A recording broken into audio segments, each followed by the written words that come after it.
আসসালামু আলাইকুম। আমি মোহাম্মদ মহিম হাসান। আজকে আমি তোমাদের বীজগণিতের মান নির্ণয়ের কিছু টেকনিক জানাবো।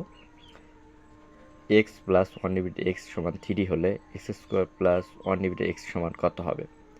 যেহেতু উপরে প্লাস আছে, নিচে প্লাস আছে, দুইটা প্লাসের জন্য এখানে আমরা মাইনাস লিখতে পারি।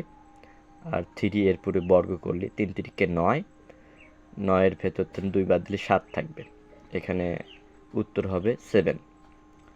ঠিক এমনিভাবে x to the 4 plus one divided x to the 4 এটাকেও আমরা মান নির্ণয় করতে পারি। যেহেতু 7 বের হলে 7 তারপর স্কোয়ার মাইনাস 2, 7 7 49, 49 স্থান 2 বাদ দিলে 47। নিচে আমরা আরেকটা অঙ্ক উঠিয়ে রেখেছি, x to the 8 plus one divided x to the 8। আমরা 47 যেহেতু বের করছি, 47-এর বর্গ করব, তারপর স্কোয়ার দেবো -2, বর্গ করলে 2209 বিয়োগ 2, বিয়োগ করলে 2207 হবে। ধন্যবাদ সকলকে। আসসালামু আলাইকুম।